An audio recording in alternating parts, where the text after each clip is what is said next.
네. 안녕하세요 여러분, 미국 투자 스토리의 방 교수입니다. IMF 때부터 투자를 해오고 이코노믹스, 파이낸스, 어카운팅 등등 공부하고 있는 미트리 마을 이장이고요. 제 채널은 예능 힐링 종합 엔터테인 방송입니다. 주식은 참고해 주시고요. 교육방송입니다. 자, 올해부터는 안녕하세요 방 교수입니다. 네, 예능 힐링 소통 교육 방송입니다. 주식은 참고해 주세요. 이렇게 간단하게 바꿀까 생각 중입니다. 자, 그렇고 자 오늘 드디어 2026년 1월 3일입니다. 토요일이고요. 네, 지금 한국은 벌써 밤이죠. 자, 주말입니다. 자, 주말 잘 보내시고요. 첫 번째 돌아온 주말. 자, 작심삼일 안 되도록 좋은 습관 올해도 잘 유지하시기 바라고요. 자, 새해 복 많이 받으세요. 자, 그래서 토요 정모라방 시작하겠습니다. 자, 2026년 시작이 딱 됐습니다. 와, 자 하고 희비가 엇갈리는 시장이 좀 연출이 되고 있습니다. 네, 이렇게 보시면은 5일 동안 보시면은 산타랠리는 없었어요. 네, 그래서 대부분 떨어졌습니다. 5일 연속 떨어졌다가 지금 어제 하루 반등을 조금 했는데요. 자, 다우가 이제 0.74% 떨어졌고 S&P 500 1.12% 자 떨어졌고요. 자, 나스닥이 1.60% 정도 떨어졌습니다. 나스닥이 좀 많이 떨어졌죠. 어제까지 떨어지면서 그렇고요. 자, 다우는 좀 반등하고 자, S&P 500은 좀 반등하면서 낙폭을 좀 줄였습니다. 자, 그래서 25일 크리스마스까지 좋았죠. 네, 그래서 11월 말부터 반등해서 크리스마스 전까지 좋았다가 지금 오히려 사탄 랠리가 좀 온 상황입니다. 뭐 어차피 산타 랠리가 와도 1% 올라가는 상황이었고요. 지금 1% 정도 빠졌는데 그렇게 큰 변동성은 없었습니다.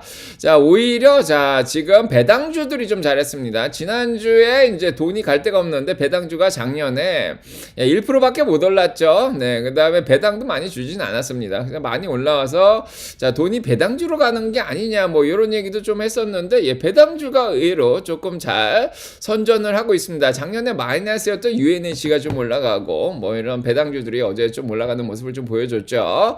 자, 일단은 그 흐름이 계속 될지는 일단은 모르겠지만 일단은 나스닥이 좀 빠졌는데 작년부터 얘기를 드렸습니다. 11월부터 11월부터 12월까지 이제 이미 주식이 빠졌던 것들은 손실 처리가 되면서 그거를 이제 새해 들어서면서 매수하면서 좀 들어온 것 같다. 이런 생각이 좀 들고요. 이제 이거 다 세금 때문에 그렇죠.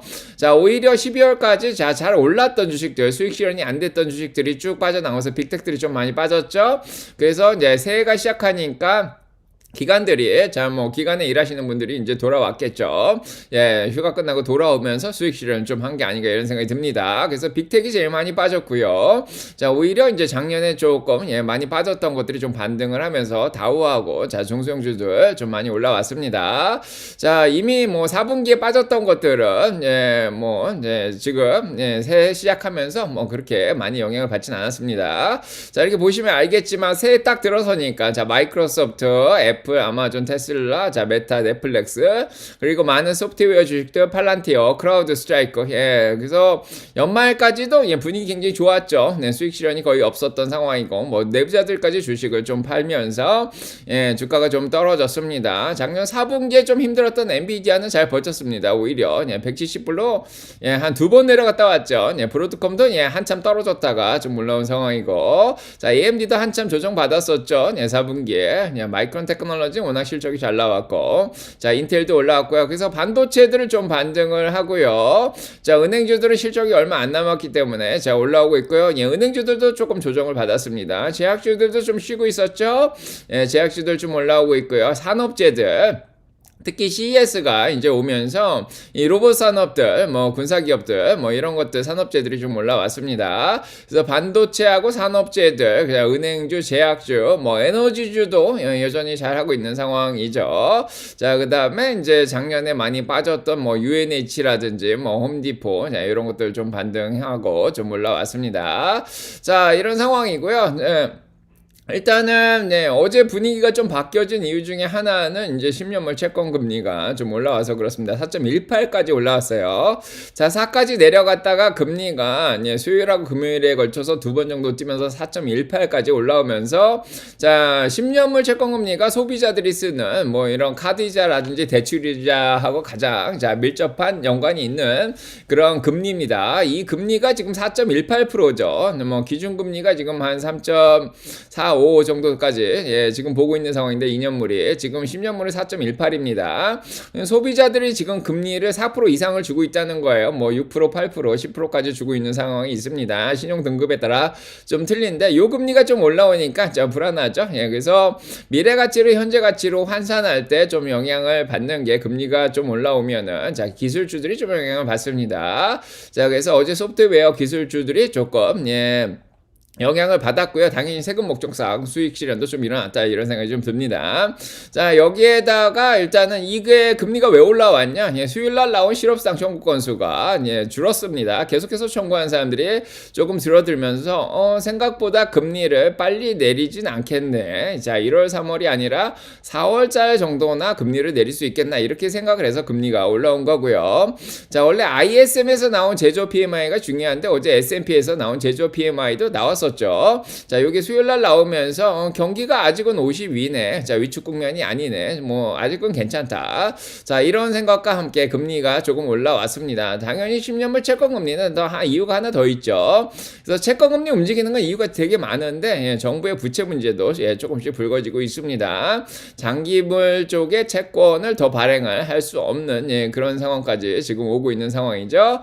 자, 이런 상황이 참 미국 주식시장의 불확실성을 아직도 유지를 시키고 있는 그런 상황입니다. 곰들이 이용하기 아직도 좋은 상황이죠. 그래서 4분기 정도 되면 6월 달에 모든 불확실성이 사라질 거라고 생각을 했는데 셧다운이 일어나면서 자, 지금 경제 지표들이 완전하게 안 나왔습니다. 특히 12월 달 지금 데이터까지 지금 봐줘야 된다 이런 상황인데 데이터가 지금 안 나와서 불확실성이 계속 올라가고 있습니다. 자, 기준금리를 반영하는 2년물은 좀 잘 버티고 있어요. 왜냐면은 이제 자, 연준에서 단기 채권을 이제 사주기로 해서 자, 그렇습니다. 자, 그렇고 자, 금리도 앞으로 내려갈 거라고 해서 기준금리는 큰 변동이 없는데 장기물들이 좀 영향을 받고 있습니다.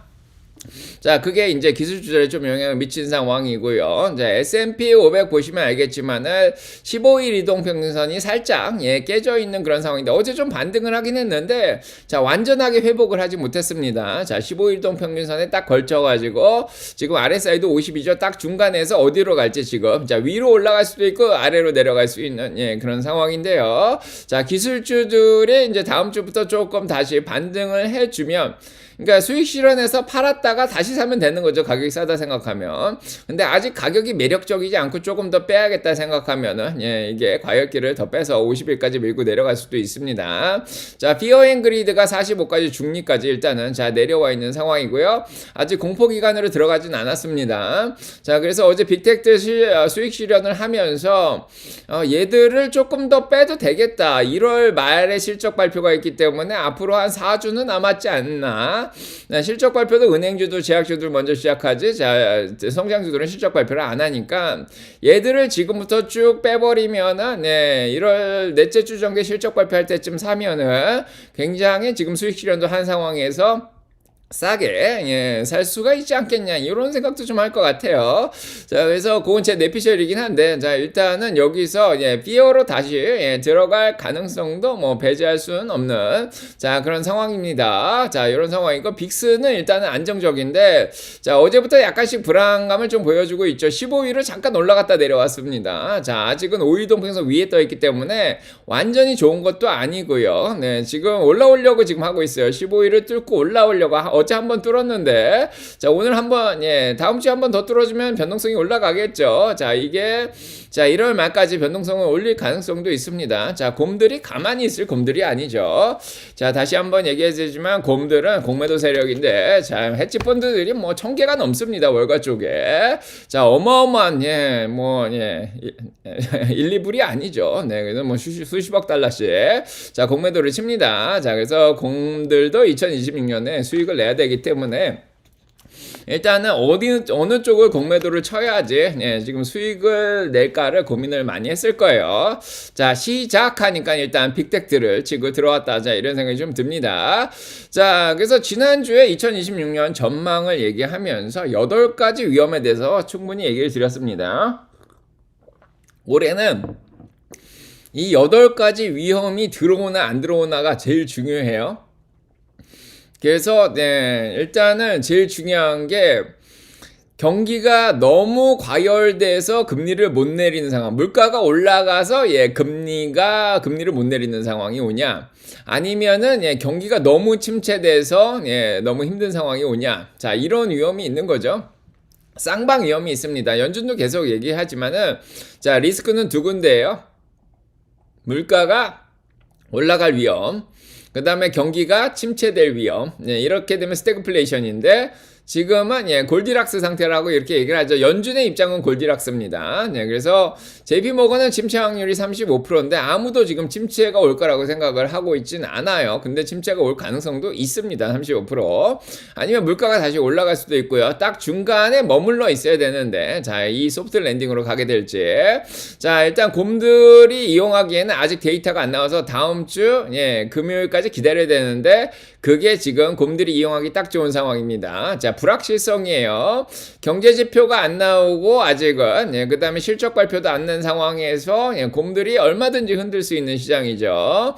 자, 이런 상황입니다. 자, 그래서 일단 여태까지 나온 거를 보면 실업률이 4.6%니까 자, 침체를 얘기할 수도 있는 거죠.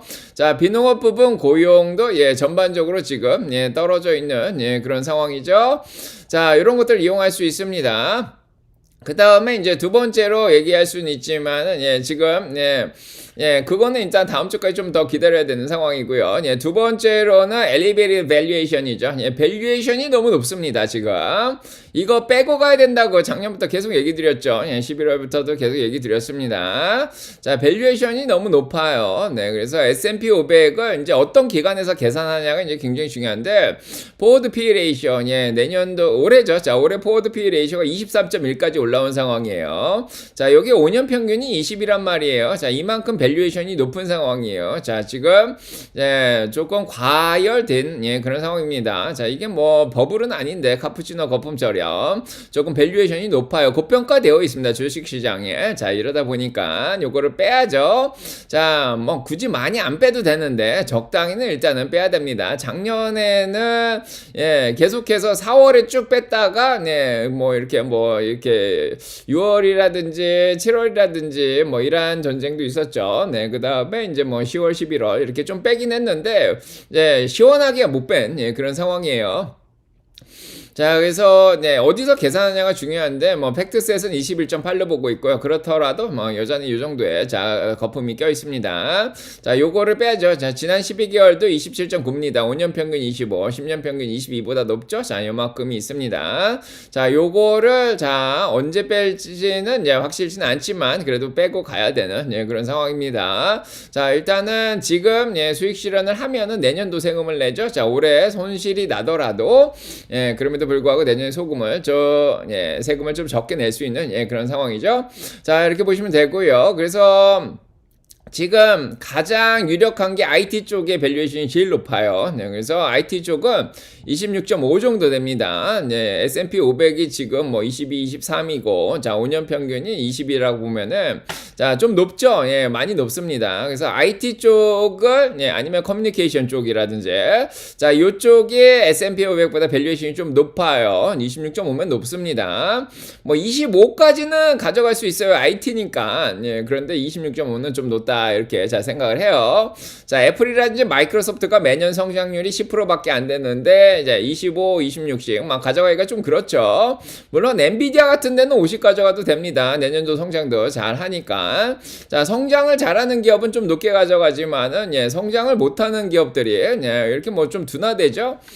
중년층을 넘어가고 있는 그런 기업들은 이제 성장이 빨리 안 됩니다. 그러다 보니까 펄을 높게 가져갈 수가 없어요. 자, 25 이상은 굉장히 높습니다. 이런 상황이고. 자, 이런 상황에서 이제 밸류에이션이 높다 그러니까 아니나 다를까 내부자들이 주식을 막 팔기 시작하죠. 제프 베이조스 어제 얘기 드렸죠. 마크 저커버거도 팔았고 뭐 데레 CEO도 갖다 팔고 오라클의 자 CEO도 내부자들이 주식을 팔고 있습니다. 자, 그래서 어느 정도 많이 올랐다고 본인들도 생각을 하는 거죠. 내부자들이 주식을 팔면은 저희도 같이 팔아야 됩니다. 자, 뭐 그런 상황이고, 자, 요런 문제가 지금 있는 상황이에요. 자, 시작하니까 조금씩 8가지 위험이 하나씩 조금씩 보이기 시작하는 그런 상황이죠. 자, 그 다음에 이제 제가 지난주에 2020년 전망 얘기 드리면서 자, 위험으로 또 지정학적 위험에 대해서 충분히 얘기를 드렸습니다. 자, 지정학적 위험이 자, 전 세계 지도를 그리면 아시겠지만은 이게 이제 유럽이라고 보고 여기가 아프리카죠. 네, 여기가 아프리카고, 자, 그 다음에 뭐 여기에 지금 뭐 인도도 있고 뭐 이렇게 있습니다. 자, 한국도 여기 달려 있겠고, 네, 뭐 지도를 그리자면 이렇게 그릴 수 있죠. 여기가 아메리카고, 네. 자, 지금 지정학적 문제가 요쪽에 우크라이나 쪽에 있죠. 예, 여기 우크라이나에 하나 있고, 자, 지금 아프리카는 뭐 대부분 위험한데 나이지리아도 있고, 자, 그 다음에 요쪽에 지금 대만이 있죠. 예, 대만과 중국 사이에, 자, 여기 하나 있고요. 자, 일본도 여기 있습니다. 자, 일본과의 관계 하나 있고, 자, 그 다음에 베네수엘라가 있죠. 네, 미국하고 베네수엘라 관계. 자, 여기저기 지금, 그 다음에 뭐 동남아도 지금 불안하긴 합니다. 자, 이런 지정학적 문제, 여기 또 중동 쪽에 이란하고 이스라엘 문제가 또 있는 상황이죠. 자, 이스라엘하고 팔레스타인 문제, 그 다음에 이란 문제도 있습니다. 그래서 자, 골고루 있어요. 아주 골고루. 자, 여기저기 다 지정학적 문제가 있습니다. 여기저기서 지뢰가 조금씩 터지기 시작하죠. 네, 이거는 다들 자, 어떤 국가도 세계 경찰 역할을 하면서 전 세계 평화를 유지하려고 할 그런 상황이 아닙니다. 특히 유엔의 상임 이사국들이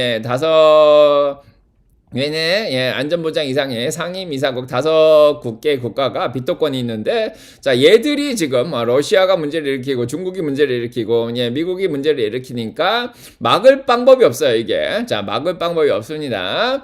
자, 그래서 각각의 구조적으로 자국의 이익을 추구하는 그런 상황이고요. 그런 것들이 글로벌레이제이션에서 벗어나서 자, 이미 탈세계화를 겪고 있는 그런 상황이고요. 자, 2017년에 잠깐 들어왔다가 2020년 지나고 조금 안정이 되는 거 하더니 다시 트럼프 들어오면서 2025년부터 다시 불거지고 있습니다. 굉장히 전 세계가 좀 위험한 그런 상황이에요. 자, 이런 상황에서 자, 오늘 일이 하나 또 터졌습니다. 미국이 베네수엘라를 쳐들어가서 마두로 대통령을 납치했다.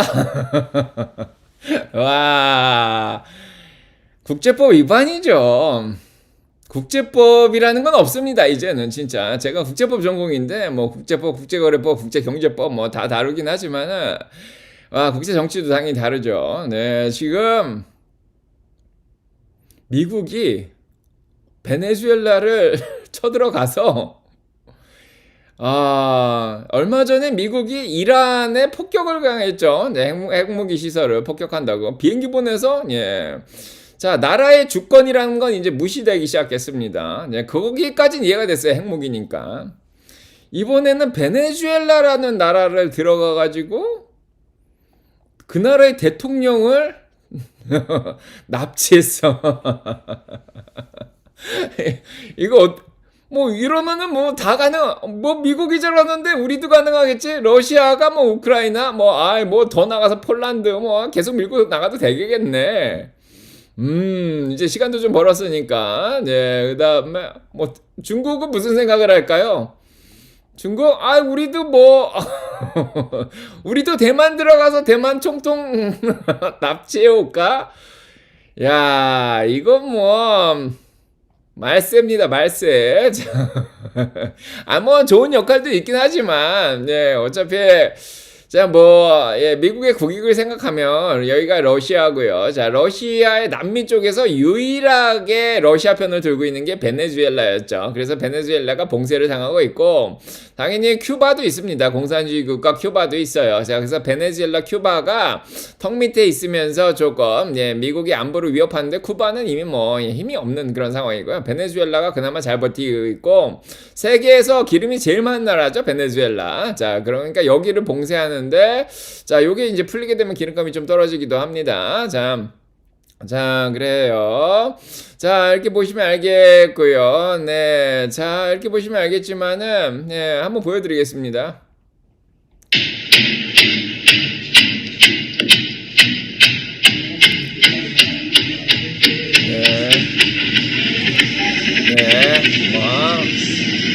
발판포 쏘고, 헬기 뜨고, 헬기 뜨고, 자, 어마어마합니다. 자,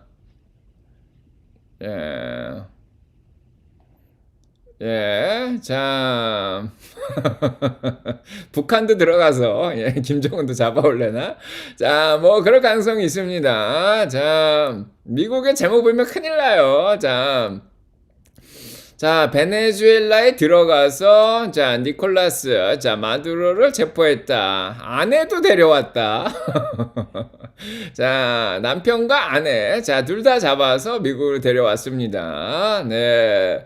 자, 뭐, 미국은 이제 아무데나 들어갈 수 있습니다. 자, 중국도 아무데나 들어갈 수 있습니다. 자, 국제법이라는 게 사실은 서로 암묵적으로 지키자, 이렇게 하면서 세계 평화가 유지된 건데, 자, 이렇게 한 나라가 위변하기 시작하면, 이제, 뭐, 자, 미국 입장에서 보면 좋긴 한데, 자,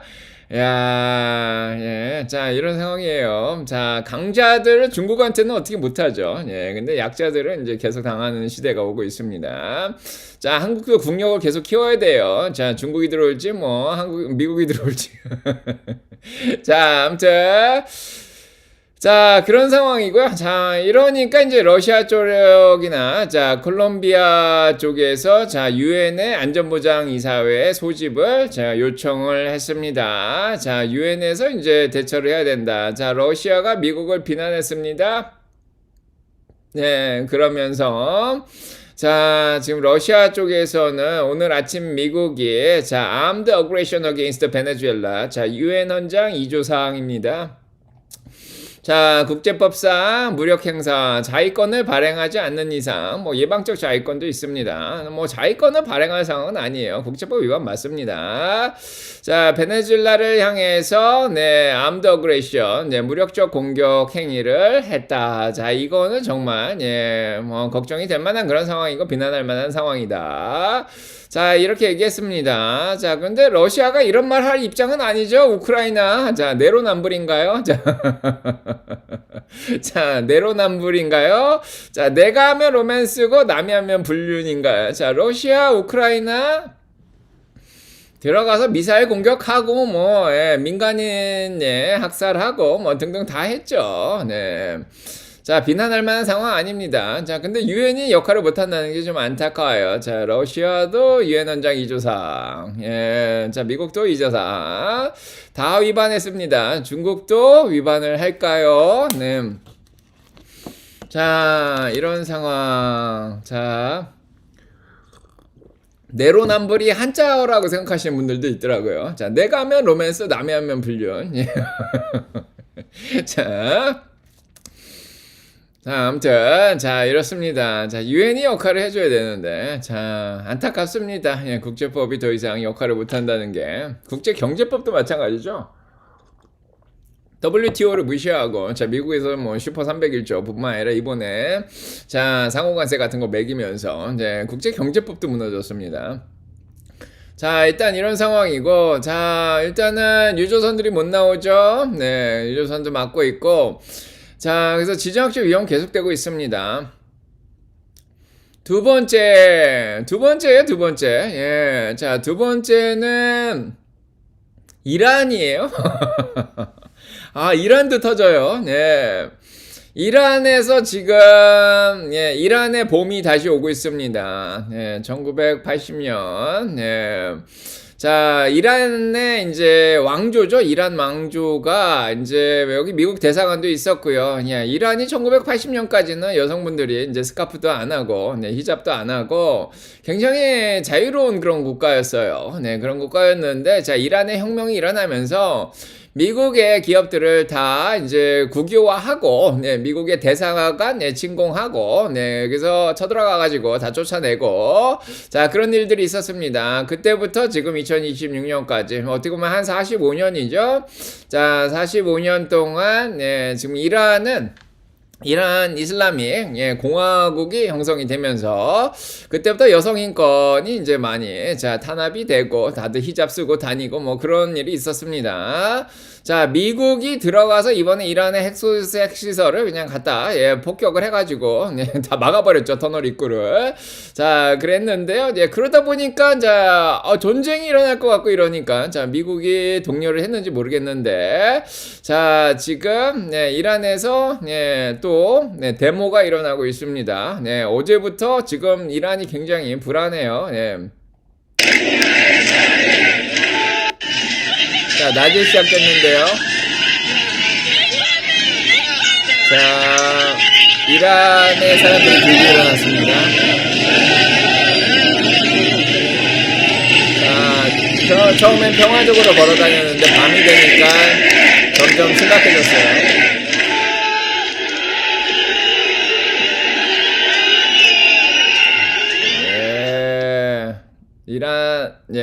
자, 여기에서 트럼프는 이렇게 얘기를 했습니다. 너희 만약에 이란이 이 데모하는 사람들을, 트럼프가 얘기를 했어요. 이란이 이 데모하는 사람들을 한 명이라도 죽인다면은 트럼프가 우리 가만 안 있을 거다. 그래서 이란은 이렇게 얘기를 했어요. 개입하지 마라. 미국 우리 위협하지 마라. 이렇게 얘기를 했습니다. 자, 그래서 이란이 과연 이 프로테스터들이죠. 지금 이슬라믹 리퍼블릭. 자, 이란 이슬람이 이 공화국에 지금 프로테스터들이 계속 이게 사태가 심각해지면 미국이 개입할 가능성이 좀 생겼습니다. 자, 이런 상황이고요. 자, 그래서 미국과 이란 간의 긴장 관계. 자, 그 다음에 베네수엘라, 나포. 그 다음에 뭐 중국이 지켜보면서 지금 중국은 아무 말도 안 하고 있어요. 러시아는 비난을 했는데 아르헨티나는 잘했다 이렇게 얘기를 했습니다. 자, 그래서 아르헨티나는 자비에르 밀레이는 그래서 베네수엘라 대통령 잡아간 거 잘했다. 자, 이렇게 얘기했습니다. 자, 중국이 이걸 보면서 무슨 생각을 할지 모르겠어요, 지금. 중국. 자, 뭐 무서워하진 않겠죠. 미국을 무서워하진 않을 것 같고, 우리도 자, 그래서 대만 쪽 지금 위협을 가할 것 같고요. 그래서 일단은 미중 간에 이제 강자는 안 건드리죠. 미국이 강자는 안 건드립니다. 자, 그래서 중국과 미국 간의 회담이 지금 잡혀 있죠. 4월 달에. 자, 그게 어떻게 될지 일단은 좀 지켜봐야 되겠습니다. 자, 회담한다 그러고 보통 러시아가 그랬어요. 마지막까지 우크라이나 공격 안 한다고 연막 작전 피다가 이제 우크라이나를 공격했는데, 자, 지금 중국도 일단은 지금은 발톱을 드러내지 않고 가만히 있다가 회담까지 하고 어떻게 할지 모르죠. 자, 일단은 좀 지켜봐야 되는 상황입니다. 자, 그렇고요. 자, 지금은 미국이 나이제리아, 연말에 크리스마스 크리스마스 기념으로 나이제리아의 ISIS를 폭격을 했습니다. 자, 그래서 뭐 지난주에도 얘기 드렸지만 워리어 디비던드 군인들한테는 1776불씩 주고요. 자, 일단은 부서 자체가 디파트먼트 오브 워. 자, 미국은 디파트먼트입니다. 디파트먼트 워죠. 그래서 방위 부서. 어제도 뭐 누가 얘기더라고요. 뭐 전쟁용품도 방위로 쓰면 되지 않겠냐. 자, 방위부서였다가 전쟁부서로 바꿉니다. 순식간에 방위가 전쟁부서로 바뀌면서 지금 여기저기 개입을 하고 있습니다. 뭐 멀로 독트린 옛날에 1900년대 초반에 미국이 고립주의였다가 1, 2차 세계대전 뭐 지나가면서 이제 개입을 하기 시작했는데 지금 보면은 멀로 독트린도 아니에요. 그냥 여기저기 다 개입을 하고 있습니다. 자, 국내 문제를 해외로 돌리려는 뭐 이런 전략일 것 같기도 하고요. 중간선거가 있기 때문에. 자, 아무튼 왜 그러는지 일단은 계속 보고 있습니다. 자, 해외로 계속 눈을 돌리고 있습니다. 지금 국민들의 시선을. 자, 이런 상황이고요. 네.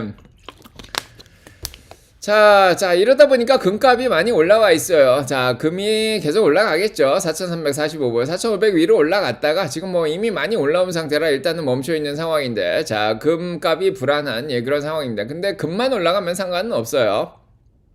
근데 은이 같이 올라오거든요. 자, 은이 지금 뭐 70불, 80불 왔다 갔다 하지만 70불대 지금 유지가 되고 있습니다.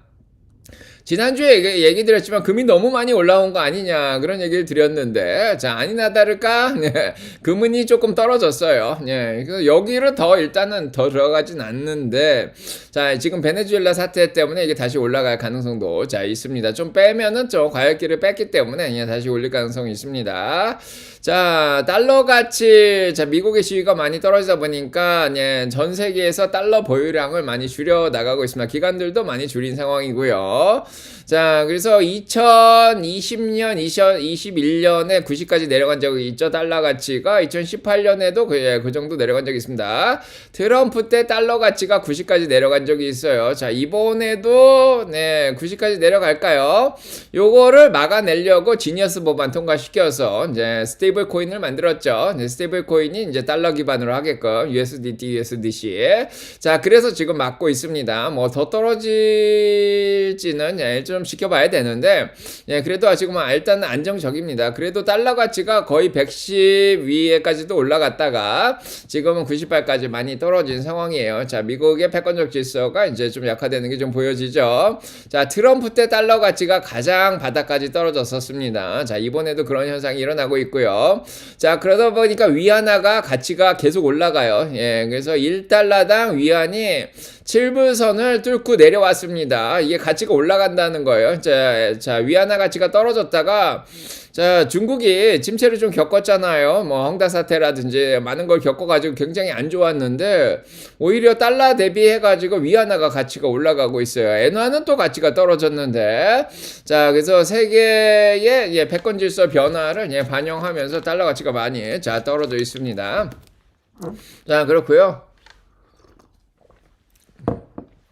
자 이런 상황이고 자, 그래서 8가지 위험이 조금씩 올라오긴 하는데 아직까지 뭐 그렇게 심각한 상황은 아닙니다. 그 다음에 올해 이제 중간선거 저희가 기다리고 있다 얘기 드렸는데 자 중간선거 관련해 가지고는 뭐 아직까지 얘기가 없어요. 그래서 3월부터는 어느 정도 선거 시작해서 한 11월 3일 날이 중간선거 날짜죠. 자 이때 유세가 계속 됩니다.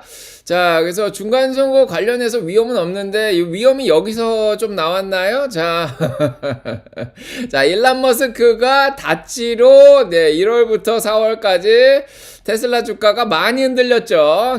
작년에 엄청 떨어졌습니다. 근데 일론 머스크가 이번에 공화당을 올인해서 지원을 해주겠다. 정치 개입이 다시 들어가는 상황이에요. 그래서 공화당 쪽이 중간선거에 이기기 위해서 지난번 이제 지역선거죠. 대법원 선거에서 졌습니다. 일론 머스크가 나서서 돈도 뿌리고 했는데 그때 진 적이 있죠. 그 다음에 토사구팽 당하고 그 다음에 이제 정치 관여 안 하고 자 테슬라에 집중한다 이런 얘기를 했었는데요. 자 이번에 12월부터 이제 공화당에 이제 펀딩을 제공하겠다 얘기를 시작한 이후로 갑자기 이번 주에 들어서서 지금 올린을 하겠다. 자 완벽하게 지원을 더 해주겠다. 자 그래서 트럼프하고 지금 일론 머스크가 지금 인사를 하는 자 모습이 지금 목격이 됐죠. 자 이런 상황입니다. 자 그래서 자 이런 것들이 과연 테슬라 주가에 어느 정도 영향을 미칠까? 뭐 테슬라가 흔들리면은 뭐 지수가 좀 흔들리죠. 그런 것들도 좀 있습니다. 자 그래서 중간선거 전까지는 보통은 변동성이 있어서 주식이 거의 오르지 않아요. 자 올라갔다 내려갔다 올라갔다 내려갔다 합니다. 자 이런 것들도 계속 변수가 되고 있는 상황이고요. 그 다음에 자 돈만 주고 백악관은 안 갈 수도 있습니다. 그건 지켜봐야 되는 상황이고요. 네. 그래서 위험 부담이 있고, 그 다음에 일본 쪽은 일단은 금리가 좀 안정되어 있긴 한데, 금리가 좀 많이 올라와 있습니다. 네, 엔캐리 청산은 어느 정도 엔캐리 청산이 안 된 것 같기도 한데, 자, 어느 정도, 주가에 반영이 됐다, 이렇게 보여지죠. 네, 그래서 일본의 10년물 채권금리가 2.07까지 올라왔습니다. 자, 2016년부터 19년까지 바닥을 치고, 지금 올라온 10년 만에, 최고치까지 지금 올라온 상황인데, 자, 일단은 일본 금리는, 이제 미국 주식에 거의 영향을 아직까지는 안 미치고 있습니다. 네, 그래서 2006년 수준으로 20년 만에 지금 회복을 한 그런 상황이고요. 자, 일단은 일본의 물가가 좀 떨어지는 모습을 보이면서 채권금리가 좀 안정이 되어 있습니다. 요거는 계속 지켜보고 있는데, 자, 엔화 가치는 많이 떨어져 있습니다. 자, 한참 10년 전만 하더라도 엔화 가치가 100이었는데 지금 156엔이죠. 달러 대비해서 엔화 가치가 많이 떨어져 있어서 엔을 빌려가지고 여전히 미국 주식에 투자할 만한 그런 여지는 아직 많이 남아 있습니다. 자, 암호화폐가 디지털 튤립이라 그래가지고 좀 버블이 있었던 상황인데, 다행히도 암호화폐 위험은 지금 나오고 있지 않아요. 89,000불까지 다시 올라왔습니다. 그래서 80,000불 밑으로 떨어질 일은 없는 것 같고, 지금 조금씩 살아나고 있어서, 자, 요게 이제 암호화폐도 관련 주식도 올리고, 민주주식도 끌어올리고, 자, 그러고 있습니다. 자, 요런 위험은 지금 없는 상황이고요. 자, 요 위험이 여기에 조금 있는 그런 상황인데, 구리 쪽 관세가 지금 매겨지고, 알루미늄 자동차 관세가 매겨져 있는 그런 상황이죠. 자, 이런 상황에서 이제 구리 쪽이 5.71입니다. 자, 5.7. 7일 보시면 알겠지만 10년 전만 하도 2불밖에 안 하던 게 지금 5불 7일. 자, 지금 100% 이상 올랐죠. 그래서 구리 가격이 산업재로 쓰이기 때문에 기업들이 지금 물가 압력을 받고 있습니다.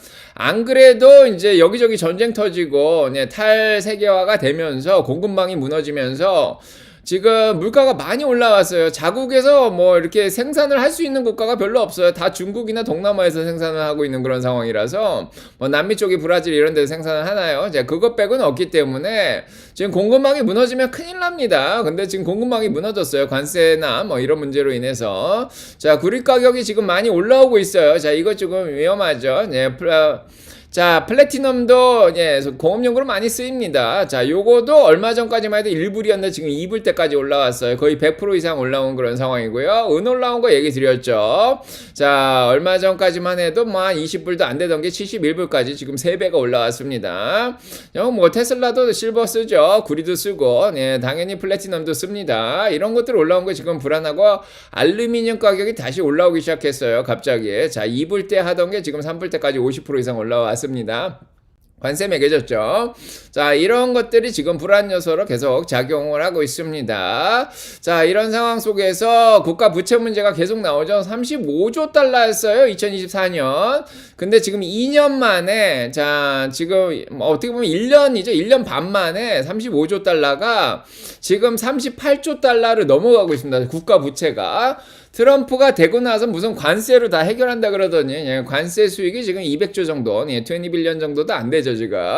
자, 해결을 할 수가 없습니다. 지금 38.5조 달러까지 늘어났어요. 자, 미국의 지금 세수로 걷어들여도 5.3조 달러밖에 안 되는 상황이고요. 지금 해결할 방법이 거의 없어요. 지금 미국의 GDP가 지금 31조 달러인데 지금 미국의 빚이 더 많습니다. 38.5조 달러예요. 그냥 빚폭탄을 안고 있어요. 이게 파산이 안 되는 게 굉장히 신기한데, 자, 채권을 계속 발행하는데 다른 나라들이 채권을 계속 사주죠. 자, 작년에는 단기 채권을 많이 발행을 했고요. 장기채도 계속 발행을 하고 있습니다. 그러니까 채권금리가 잘 안 떨어져요. 채권을 계속 발행을 하니까. 다행히도 이제 연준에서는 단기 채권 사주겠다 그러니까 조금 안정이 됐는데, 지금 미국이 빚폭탄을 안고 있습니다. 신용등급도 떨어져 있는 상황이죠. 이것 때문에. 자, 그러다 보니까 10년물이 안정이 안 됩니다. 4.18로 오히려 올라온 그런 상황이죠.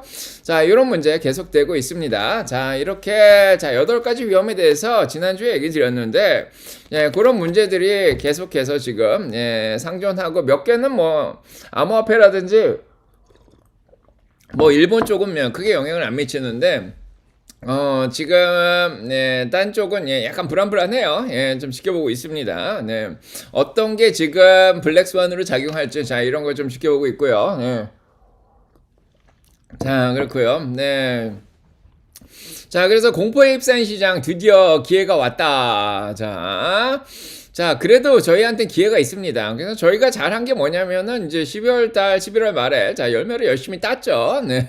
많이 떨어진 것들만 줍줍하고, 네. 그 다음에 올라온 것도 열매를 따서 리밸런싱을 다 끝내셨을 거라고 봅니다. 뭐 아직까지 다음 주까지도 리밸런싱을 할 수도 있는데 세금 때문에 자, 일단은 개인들은 12월 말에 수요일 날 한 것 같고, 자, 기관들은 자, 어제 좀 한 것 같습니다. 자, 이럴 때 저희의 희망이 있죠. 자, 올해는 금리가 계속 내려갑니다. 자, 파월 연준 의장이 5월 15일이면 그만두죠. 자, 내년에도 금리는 적극적으로 내릴 거다. 자, 이렇게 생각이 듭니다. 아직은 금리가 좀 높은 편이니까 그렇습니다. 자, 물가보다 지금 높기 때문에 실제 금리가 플러스예요. 네, 그래서 자, 금리를 올리다가 이제 소프트 랜딩으로 간다니까 금리를 내렸는데, 자, 내년도에 여전히 2.3% 미국이 성장을 하고 거기에 실업률이 4.4%로 유지가 되고, 자, 물가가 2.4%, 근원이 2.5%만 유지만 된다면은 자, 금리를 한 번은 내린다 이렇게 얘기를 했는데 이제 트럼프 때문에 자, 연준 의장이 이제 측근으로 이제 대체가 되면은 금리 한 번 더 내릴 거라고 지금 생각을 하고 있습니다. 자, 연준 위원들도 물가 걱정보다는 조금 실업률 노동시장 악화를 좀 걱정하고 있는 그런 상황이고요. 자, 물론 아직 데이터가 완전히 나오고 있지는 않기 때문에 자, 지금 기다리고 있습니다. 자, 저희가 알고 있죠. 네, 그래서 사기업 쪽에 고용이 마이너스로 떨어진 거, 자, 그 기업들이 뭐 AI 때문인지 뭐 때문인지 자, 노동력을 많이 삭감하고 있는 그런 상황입니다. 실업률도 4.6%로 올라와 있는 것도 알고 있어요. 자, 이런 상황이고, 자, 비농업 부분 고용이 보시면 알겠지만은 2020년, 21년, 2022년만 하더라도 요때만 해도 지금 800만 명 이상이었어요. 자, 그러던 게 지금 80만 명 이상이었습니다. 근데 지금 고용이 확 떨어진 게 보이시죠?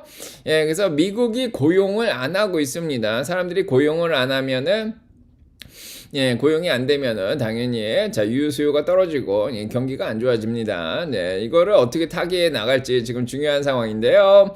지금 일단은 1월 9일입니다. 다음 주 금요일 날 비농업 부분 고용이 5만 5천으로 자, 6만 4천에서 더 줄어들 거로 생각을 하고요. 소프트 랜딩으로. 하지만 실업률은 4.6에서 4.5가 나올 걸로 생각이 됩니다. 그래서 침체 위험은 일단은 없는 상황이에요. 자, 요거를 놀래키지 않고 요렇게만 나오면은 일단은 시장은 안정적으로 흘러갈 거로 보입니다.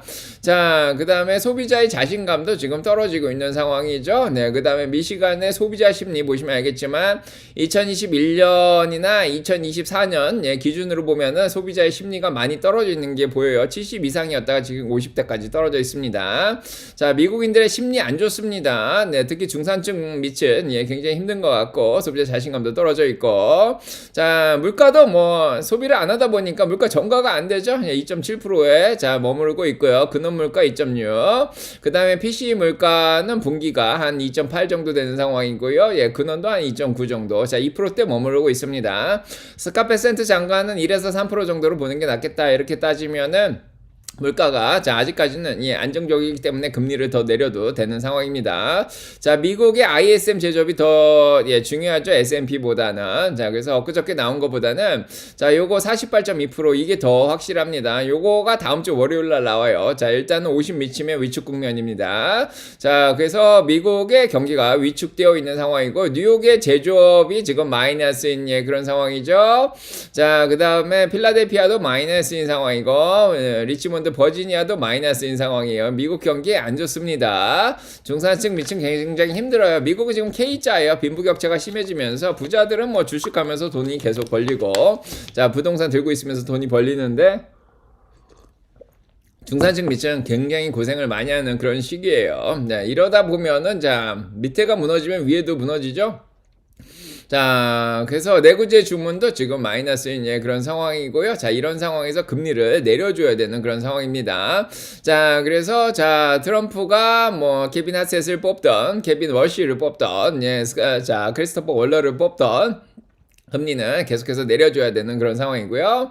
자, GDP 성장도 뭐 아직 괜찮습니다. 침체 확률은 없죠. 4.3%이기 때문에. 자, 보시면 알겠지만 미국인들이 소비를 아직 2% 이상은 하고 있습니다. 부자들은 계속 소비를 하니까요.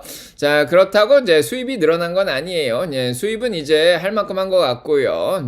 지금은 투자는 마이너스로 꺾였습니다. 자, 이런 상황이고 아직 침체 걱정은 없는 상황이다. 자, 그다음에 아틀란타 GDP 나오도 아직 3%는 나오고 있어요. 그래서 소프트 랜딩으로 가고 있고, 자, 금리만 잘 내려주면은 올해도 잘 버틸 수 있습니다. 자, 일단은 4월달 금리나 확률 3.25에서 3.5로 61.2% 나오는 상황이고요. 네, 그다음에 9월달 예, 금리 두 번 3에서 3.25로 두 번 내린 데가 65.5%인 예, 그런 상황입니다. 예, 그래서 두 번 정도 내린다고 생각하죠. 예, 금리가 내리면은 예, 당연히 2년물 채권금리도 좀 떨어지고 정부가 부채로 돈을 갚아야 되는 예, 그런 금리도 좀 떨어지면서 부담이 좀 덜해요. 당연히 통화량이 늘어나죠. M1, M2 통화량 늘어납니다. 예, 아직도 늘고 있는 그런 상황이고, 이런 상황에서는 자산 가치라든지 예, 주식은 올라갈 수밖에 없어요. 네, 그래서 자, 긍정적으로 좀 볼 수도 있습니다. 자, 골드만삭스도 마찬가지예요. 자, 올해 인공지능 기업들이 예, 매출이 12% 이상은 더 올라갈 거다 이렇게 얘기를 하고 있고요. 인공지능 채택 더 늘어나고요. AI 데이터 센터라든지 예, 기반 시설이라든지 자, 이런 것들 인프라스트럭처 계속 늘려나갈 거로 지금 예상이 되죠. 자, 어제도 예, 주가 올라온 거 보니까 뭐 예, 반도체 기업들이라든지 코이브, 뭐 SMCI, 뭐 델이라든지 이런 데 휴레패커드, 그래서 기반 시설을 설치하는 그런 회사들이 지금 계속 올라가요. 그래서 올해도 계속해서 얘들이 실적을 잘 내줄 걸로 이제 예상이 되고요. 자, 소비자들의 소비도 아직은 예, 견고한 편이고요. 예, 부자들이 예, 그다음에 예, 전반적으로 예, 규제가 트럼프가 자 많이 완화하고 있습니다. 중국을 견제하기 위해서 자 민주당이 들어오면 규제를 많이 하죠. 반독점 규제, 빅텍 규제 뭐 이런 거 되게 많이 합니다. 뭐 주정부에서도 규제하는데 지금 트럼프가 그 규제를 다 풀어주면서 지금 성장을 시키려고 노력을 하고 있습니다. 자, 그 다음에 관세도 좀 떨어진다. 자, 이렇게 얘기를 하죠. 이제 대법원 판결이 1월 달에 어떻게 나올지 모르겠지만은, 아마도 대법원 판결이 조금 네, 비우호적으로 상호관세가 폐지되는 쪽으로 하면은 자, 관세는 더 못 올릴 거다. 자, 이렇게 예상이 됩니다. 자, 그래서 CT 쪽도 AI 성장은 계속 될 거다 이렇게 얘기를 하고 있고요. S&P 500의 자, 목표치가 골드만삭스가 이미 7,600으로 잡아놨습니다. 기관들도 이거 보고 가는데 자, 좀 떨어지면은 예, 줍줍하고 이렇게 하면서 7,600으로 가면 되겠죠. 네, 그럼 수익이 많이 날 수 있습니다. 오펜하이먼 8,100까지 보고 있는데 자, 보시면 알겠지만 7,000에서 8,100까지 예, 이렇게 자 폭이 있고요. 평균적으로는 한 7,600 정도 지금 보고 있는 상황입니다. 지금부터 10% 올라가는데 자 올해도 저희가 수익을 내려면은 떨어지는 거 예, 그대로 보고 있고 가만히 있다가 자 올라가는 거 예, 보고 있으면 10%는 내겠죠. 자 그런데 이제 떨어질 때 잘 막아내고 예, 줍줍을 잘 하면은 수익을 자 올해 이제 저희 마을 수익이 20% 이상이 32%였죠. 2025년 1월 2일까지 10에서 20% 28%고요. 0에서 10% 24%인데 마이너스가 16%로 늘어난 게 좀 신기한데 자 84%가 1월 2일까지 수익을 잘 냈습니다. 작년 말에 주식시장이 과열됐을 때의 수익률은 어떻게 보면 허구라고 볼 수 있죠. 주가는 허상이다 뭐 이렇게 얘기 드렸는데 자 1월 2일 되니까 그냥 약간 예, 조정을 좀 받으면서 수익률이 좀 바뀌었네요. 자 아무튼 자 내년에도 요 10에서 20% 이상 수익 내신 분들이 지금 60% 정도 되는데 자 일단은 20% 이상 수익을 내신 분들은 줍줍을 잘 하셨을 거다. 자 이런 생각이 좀 드는데 자 10% 정도 수익 내시려면 이렇게고 워런 버핏처럼 20% 이상 수익 내시려면은 가치 투자자답게 열매 잘 따놨다가 리밸런싱 지금 하셨죠. 자 떨어졌을 때 조금씩 줍줍을 하시면 10% 이상 수익을 내실 수 있습니다. 자 매년 10% 이상 수익 내는 건 가능해요. 자 매년 10%까지는 조정이 오니까요. 자 그 다음에 네, 자 그 매출 성장이 내년에도 자 7.2%, 자 어닝도 15% 늘어나기 때문에 적정 주가도 쭉 올라올 거라고 생각이 들죠. 내년도 적정 주가 EPS 예상치 309불 정도니까 자 멀티플을 얼마 주냐에 따라 틀리는데 뭐 25 정도 주면 7,700. 자 적정주가 가능합니다. 여기까지 올라가는 거 지금은 한 뭐 6,500 정도 보건다 그러면 뭐 이거보다 많이 성장할 거로 보이죠. 자 그 다음에 S&P 500의 82% 이상의 수익을 예, 잘 내고 있는 예, 그런 상황입니다. 자 5년 평균 78%보다 높은 상황이고요. 자 계속 얘기 드리지만은 현금이 주식시장에 많아요. MMF 마켓에 지금 돈이 어마어마합니다. 예, 7.5조 달러 이상 되는 거고요. 떨어지면 작년하고 비쌀 것 같아요. 예, 떨어지면 들어옵니다. 다들 떨어지면 들어올게. 지금 이게 2023년부터 준비된 거예요. 그때 침체 온다 그랬다가 MMF 마켓으로 들어갔다 못 들어온 돈들이 많아요. 떨어지면 들어오고 떨어지면 들어오고 떨어지면 들어옵니다. 자, 부자들의 돈은 마르지 않아요. 자, M1 통화도 계속 늘어나고 있죠. 금리를 내리면서 굉장히 좋은 상황이에요. 자, M2 통화 계속 늘어나고 있고요. 네, 그리고 미국이 여전히 4차 산업혁명, 5차 산업혁명 앞서 나가고 있습니다. 중국도 잘하고 있지만은 뭐 국제적으로 보면은 여기 뭐 한국도 많이 올라왔지만은 자, 미국이 여전히 가능성이 제일 높습니다.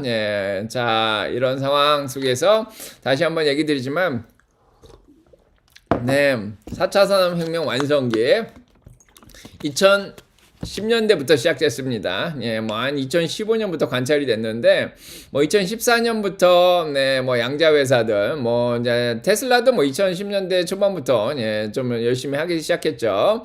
자, 그래서 이렇게 시작해서 지금 10년이 지나고 11년이 지나고 2030년까지 이제 완성이 될 거로 지금 보여집니다. 자, 이제는 2028년부터 시작되는 5차 산업혁명을 바라봐야 되는 그런 시기고요. 자, 그래서 지금 미국이 자, 이쪽에서 좀 선두에 나서고 있습니다. 그런 기술들을 전체적으로 지금 보여줘야 되는 그런 행사가 지금 CES 자, 2016입니다. 자, 다음 주 월요일부터 시작돼요. 1월 5일부터 자, 기조연설이 시작되고 1월 6일부터 9일까지 사람들 와서 새로운 기술을 선보입니다. 눈에 보이는 게 이제 많이 보여요. 자, 눈에 보이는 것들. 그래서 소프트웨어보다는 눈에 보이는 것들이 좀 많이 나옵니다. 자동차 쪽 아니면 자율주행이라든지 뭐 드론이라든지 뭐 우주 관련된 기술이라든지 그 다음에 인공지능 쪽도 나오죠. 뭐 근데 이건 로봇하고 같이 나올 것 같고요. 로보틱스 자, 이런 게 좀 눈에 들어옵니다. 물론 디지털 헬스라든지 건강 관련된 것들라든지 뭐 스마트 홈 집 관련된 거 뭐 스포츠라든지 음식 관련된 거 뭐 이런 것들도 있습니다. 금융도 있지만은 아마 이제 올해는 이제 가장 중요한 게 피지컬 AI 뭐 작년부터 이미 뭐 재작년부터 젠순왕이 얘기를 했죠. 피지컬 AI. 자, 그래서 눈에 보이는 것들이 이제 조금씩 나오기 시작할 거예요. 2030년을 준비하는 CES죠. 자, 일단 마이너리티 리포트에 보이던 이런 가상현실 뭐 기본적으로 지금 다 되고 있죠. 자, 안경이 앞에 자 비춰지고 하는 상황. 자, 손으로 이렇게 움직이는 거 다 됩니다, 지금. 그리고 뭐 자동차 자율주행. 이번에 로봇들 많이 나올 거예요. 자, 2024년만 해도 이랬는데 딱 2년 지나고 자, 지나니까 자, 피겨도 1이 아니라 이제 3가 나왔죠. 미국 기업. 보스턴 다이나믹스 아틀라스 지금 2 나왔는데 얘 되게 잘하죠. 달리기도 하고 덤블링도 하고. 자, 그 다음에 옵티머스 3세대 올해 나오죠. 요거 나오고. 그 다음에 중국 유니트리 벌써 뭐 10,000불짜리 로봇을 팔고 있습니다. 대량 생산은 중국이 좀 빠른 것 같고요. 테슬라가 곧 따라올 거로 지금 보여지고 있습니다. 자, 그래서 전 세계에 지금 자, 로봇들이 이제 선보일 것 같다. 뭐 아까도 보여드렸지만은 자, 로봇들은 움직이면서 지금 차 타고 무인 자동차 타고 와가지고 청소도 하고 배달도 하고요. 자, 근데 로봇들이 이제 느낌도 있습니다. 자, 이렇게 손가락 발전은 이미 많이 된 상황이고요. 걸어다니고 뛰어다니고 테니스도 치고 자, 그 다음에 가정일도 하고 달리기도 하고 뭐 배달도 하고 뭐 여러가지 물류 작업도 하고 다 합니다. 드론들은 하늘로 날려다니고요. 자, 우주시대도 자, 열리고 있는 그런 상황입니다. 자, 시대가 바뀌고 있는데 자, 미국 기업들 굉장히 잘하고 있는 그런 상황이고요. 자, 그래서 4차 산업혁명, 5차 산업혁명기 시대 흐름을 잘 타시면 수익률도 극대화할 수 있습니다. 자, 다음 주가 이제 중요한데요. 자, 일단 어제까지 보면은 대충 느낌이 좀 오긴 하는데 역시나 자, 올해의 표가 뭐였죠? 저희가 자, 지난주에 얘기 드렸습니다. 지난주 방송 보시면 알겠지만 분산입니다. 자, 그래서 지난주 방송 보고 분산하신 분들은 자, 이미 자, 어제부터 수익이 잘 나고 계실 거라고 보이는데요. 자, 일단 분산이 중요한 게 변동성이 심하기 때문입니다. 자산 배분뿐만 아니라 분산 투자도 중요한데 자, 일단은 테슬라가 스타트를 끊었는데 주가가 떨어졌죠. 그래서 지수가 좀 영향을 받았는데 자, 더 중요한 거는 일단은 다음 주에 CES입니다. 기조연설을 젠순왕이라든지 리자수라든지 반도체 뭐 양자들도 나와가지고 발표를 한다 이렇게 또 얘기를 하고 있죠. 자, 그래서 CES에 발표를 하는 기업들까지는 화요일까지는 오를 수 있습니다. 그래서 아마 반도체라든지 뭐 데이터 센터 이런 것들 뭐 양자들도 마찬가지 1월 6일까지는 일단은 과열을 자, 이틀 만에 과열이 될지 될지 모르겠지만은 지금 엔비디아, AMD는 딱 중간까지 올라왔고요. 뭐 마이크론 테크놀로지 이런 것들은 조금 과열 상태까지 올라왔어요. TSMC도 마찬가지고. 자, 그래서 이게 이제 월화까지 어떻게 해주면은 이제 그 다음부터가 문제인데. 가장 큰 지뢰는 다음 주 금요일 날 비농업 부분 고용이 걸려있기 때문에 자 그래서 7, 8, 9 좀 영향 받을 것 같고 변동성이 있을 것 같고 네 그 다음에 1월 13일 날 나오는 물가 중요하죠. 지금 12월 지표가 굉장히 중요합니다. 이 물가 때문에 왜 12일도 조금 흔들리겠죠. 자 그 다음에 이제 여기하고 물가까지 잘 나와주면 뭐 계속 올라갈 수 있고요. 그 다음에 이제 중요한 거는 13일부터 실적이 시작됩니다. 4분기 실적 발표. 자, 은행주부터 JP모건부터 이제 시작이 되죠. 자, 그래서 1월 13일 실적 발표 나오는데 은행주들 위주로 좀 올라갈 수 있죠. 제약주들 위주로 좀 올라가고요. 네, 그래서 자, 보시면 알겠지만은 1월 6일 이후로 네, 아마 1월 27일까지 1주, 2주, 3주예요. 이 3주 동안 기술주들이 뭐가 없어요. 자, 기술주들이 CES가 끝나면서 작년에도 그랬죠. 엔비디아 요거 끝나면서 떨어지기 시작했네. 자, 아무튼 떨어진다는 얘기는 아니고 제 내피셜입니다. 자, 아무튼 1월 27일 날 빅텍들이 실적 발표 시작할 거예요. 28일 날 테슬라도 실적 발표하는데 그 전에 넷플릭스는 뭐 크게 의미가 없고요. 이 27일 날 장 끝나고 실적 발표하면 28일부터 주가 영향이 있어서 실적들이 잘 나오면은 28일부터 빅텍들이 좀 끌어올려줄 수가 있습니다. 그러면 3주 동안 주가를 잘 내려주면 기관들이 이제 주가를 흔들어주면 좀 줍줍할 수도 있지 않을까. 네, 요때부터 이런 생각이 들어서 1월에서 2월 중순까지 한번 좀 끌어올려주고 네. 자 그렇습니다. 네, 그래서 은행주들은 요때 뭐 제약주들도 요때 뭐 조금 네, 잘 할 수 있고요. 그러다 보면 이제 다우 주식들 위주로 자 1월달은 좀 흘러갈 수가 있습니다. 네, 이렇게 뭐 중소형주들도 뭐 잘 할 수가 있는 상황이고 자 일단은 빅텍이나 나스닥 쪽이 일단은 요 지표 나오는 게 굉장히 중요합니다. 자 그렇게 해서 28일날 연준에 자 금리 결정이 있는 상황이죠. 자 그래서 9일 10일에 이제 거시적인 게 이제 금리를 내릴지 뭐 계속 유지를 할지가 딱 결정이 되면 그때부터 이제 실적만 보고 이제 가게 되겠습니다. 자 요렇게 보고요. 뭐 실적 발표는 당장은 없고요. 네 뭐 큰 것들이 없습니다. 자 그래서 지금 일단은 13일 부터 실적 발표가 시작되는데 돈들이 움직여요. 네, 그래서 은행주, 제약주, 뭐 그 다음에 성장주, 그 다음에 2월달 들어서 중소형주, 뭐 이렇게 옮겨가겠죠. 자, 그래서 1월 6일까지는 아직은 뭐 리밸런싱을 벌써 하신 분들도 있겠지만 아직 뭐 여유 있게 하시면 되지 않을까 싶고요. 이때 이제 1월 중순은 좀 지켜봐야 될 것 같습니다. 자, 도움이 되셨길 바라고요. 예, 산책하면서 네, 오늘도 길게 얘기를 했는데 1시간이나 얘기했네요. 자, 산책하시면서 여러분들이 생각할 수 있는 거 다 얘기 드렸고요. 예, 본인이 제 의견과 다를 수도 있습니다. 자, 그래서 제 얘기는 참고만 하시고요. 생각하는데 도움이 되셨길 바랍니다. 자, 화이팅 하고요. 자, 1월달 화이팅! 구독, 좋아요 꼭 눌러주시고 축복 받으시고 여러분 가정에 사랑, 평화 넘치게 자, 기도드리겠습니다. 네. 자, 1시간